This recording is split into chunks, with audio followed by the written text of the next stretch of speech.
idol, good evening sa ating lahat. Welcome back to my channel. So sa gabi tayo mamamana. Madalang kasi sa araw, subukan natin sa gabi kung may sampa.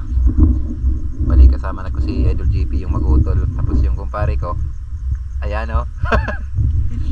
Hindi mo nasasabay sa amin kasi walang darang panyapak. Magano lang siya, mangingilaw kumbaga. Dito lang kami magsisimula sa may dulo ng pantalan, sa may buhanginan. Sana may sampa na sa Maral, pero pag madalang yung sampa, punta tayo dun sa may pinamamanahan natin sa araw, sa may maalon na parte. Pero tayo lang yung pupunta dun kasi natatakot pa si Idol GP. Kaya susulo tayo dun kung walang sampa dito. Sana may sampa para hindi na tayo mapunta dun sa may maalon. So, antabay. Let's go. Okay mga idol, nandito na pala tayo sa may sapaw. Hindi kasi tayo nakahuli dun sa may mga buhanginan, walang sampa na sa Maral, kaya dumiretso na ako dito sa may maalon na parte. At tayo lang yung tumuloy dito kasi si Idol GP nagpaiwan na lang dun.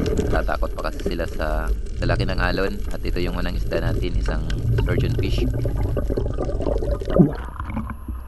Salamat. Paano tayo panasay? At dito sa paghahanap natin, may nakita tayong isdang sulit o dalagan bukid. Kaya ito na yung ating pinana. Yun, salamat. Buti na lang at maamo. Minsan kasi malikot ang ganitong isda sa gabi mga idol. Nagpapahabol. Buti ngayon, medyo maamo. Salamat. Para tayo na sulit. At dito sa paghahanap natin ng isda, may nakita akong lobster dito. Kaya ito yung aking binaba. Nandito sa butas. Bali susundutin natin para lumabas nang sa ganun po ay madakma natin. So kailangan din na marunong tayong tumiming nito. Mahirap din kasi dakmain to. Dahil sa sobrang bilis din to kumilos. Buti ngayon at na-timingan natin. Salamat. Isang lobster na po tayo. Salamat. Kahuli tayo ng lobster. Masarap to pang ulam.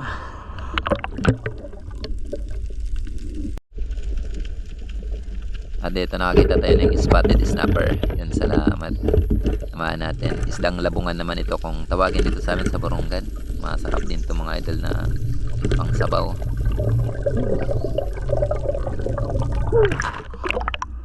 Paano tayo ng spotted snapper? Labungan.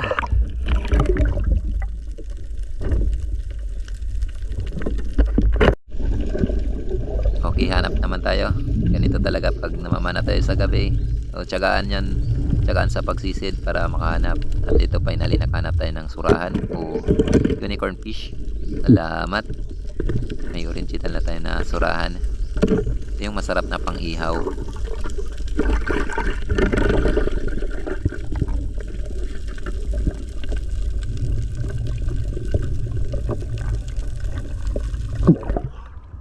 Salamat. Para tayo surahan. Nangihaw na.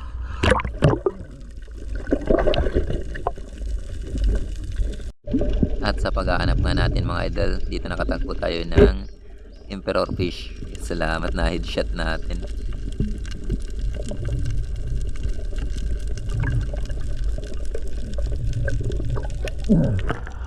Ay, salamat.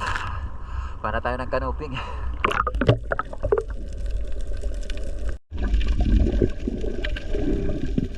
At dito nakakita tayo ng shaker snapper o pangaraw kung tawagin sa amin. Ito yung mailap sa gabi ng idol na isda. Talagang nagpapahabol to. So tsambahan lang kung pahuli tayo dito. Salamat. Kapana tayo ng pangaraw o shaker snapper.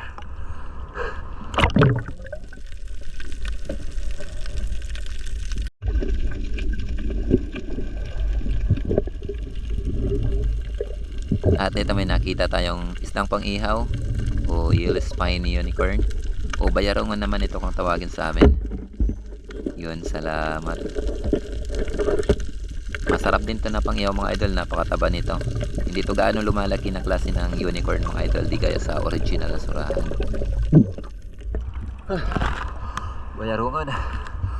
Sarap din to na pang-ihaw mga idol.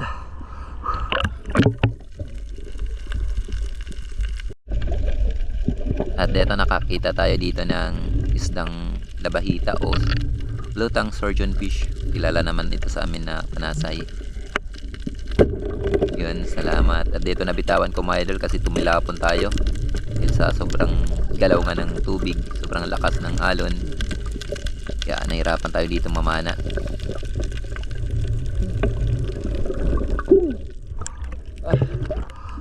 Sana naman tayo ng Panasay. Grabe. Napakagalaw ng tubig.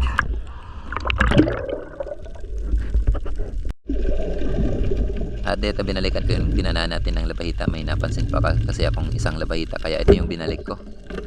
Yun, salamat. Ito yung primerang klaseng labahita dito sa amin, Panasay. Masarap to mga idol.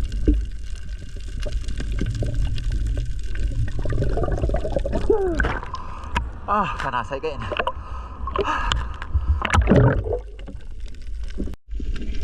At dito nakatagpo na naman tayo ng masarap na pang-ihaw. Ito yung ipang-uulam natin mga idol. Napakataba na isda ito. Hindi naman to lumalaki mga idol, pero napakasarap nito pang-ihaw.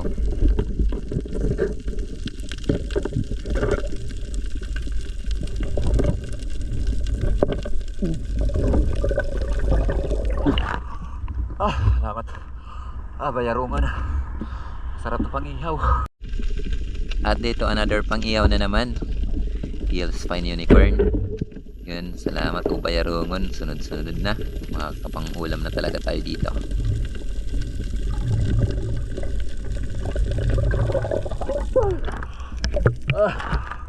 Another Bayarungan. Grabe yung lamig ng tubig. Pakalamig ng tubig sa taas. Okay, hanap naman tayo. Ito ang daming isdang marites mga idol kung tawagin sa iba. Pero ito yung ating papanain. Yun, isdang pang-ihaw na naman. Gills Fine Unicorn o Bayarungon.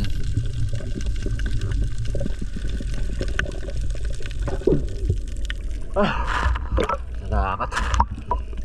Bayarungan na naman. Yellowtail unicorn fish.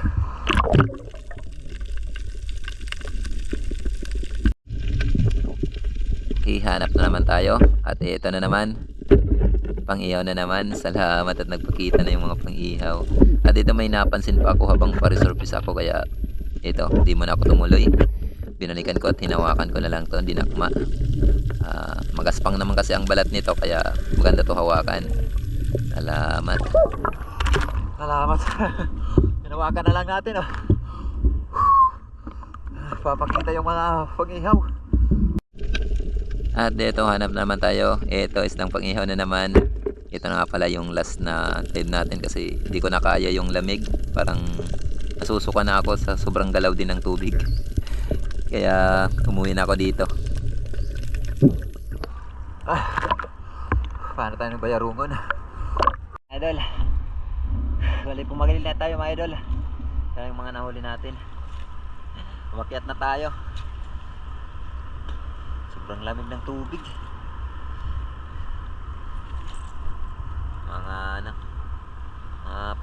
Mga pang-ihaw. Yan, may mga pang-ihaw tayo. Masarap to pang-ihaw. Mga nahuli natin. Hindi sumampa yung mga ilak. Kala ko sumampa yung ilak. Hindi sumampa. Pero ayos na. Bali si Idol JP, andun lang sila sa may buhanginan, hindi sumama sa atin dito sa may sa may maalo na parte. Natakot. Kaya doon lang sila. Madalang yung panain doon sa may buhanginan. Hindi tayo nakapana doon. Si Idol JP at saka si paring GR, yung kapatid ni Idol JP. Pag alis ko doon, wala pa silang napana. Pero doon na lang daw sila tiyagaan na lang daw. Paikot-ikot sila doon, baka makahuli. Pero ayos na. Kakapangbinta naman tayo, tapos libre sa ulam. So antabay mga idol sa bahay para kiluin natin kung nakailang kilo tayo. A few moments later. So mga idol, bali dito na tayo sa bahay. Ito yung mga nahuli natin. Bali nagkape lang muna tayo. Nalamig na tayo, parang susuka na tayo. Umuwi tayo kasi hindi na kaya ng powers. Sobrang lamig at saka galaw ng tubig, parang nahihilo tayo.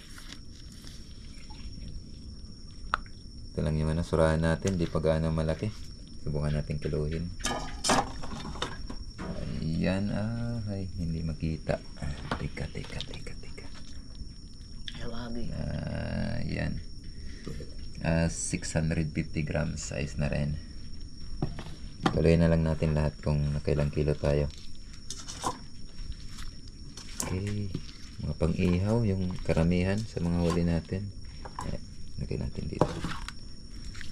Pang-ihaw. Sulit na rin. Ihaw, pang-ihaw.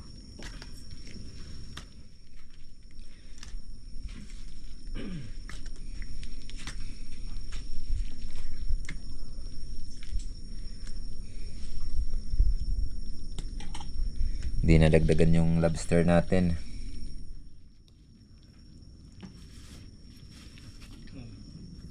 Madalang din yung sampa ng malalaking isda sa gabi.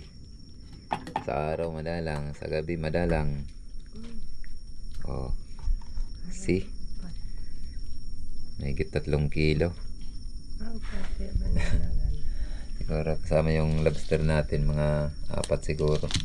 Malalaglag na.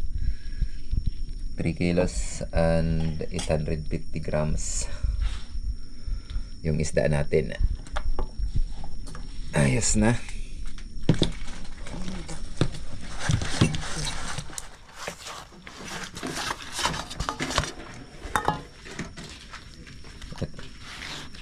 Tutuwa yung mga batas dahil natupad yung mga pangarap nilang pang-ihaw. Yan, benta na lang natin to. Ito naman yung iihaw natin para unlimited.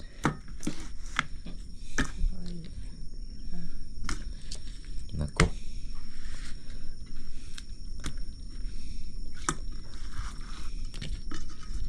ibang presyo na. Ito pwede na to sa 180. Higit 1 kilo. Ayan. Pwede na sa 180 yan kasi hindi naman gano'ng malalaki. Kung malalaki sana, pasok na sa 200. Ito 150. So, dyan yan. Pangulam yan.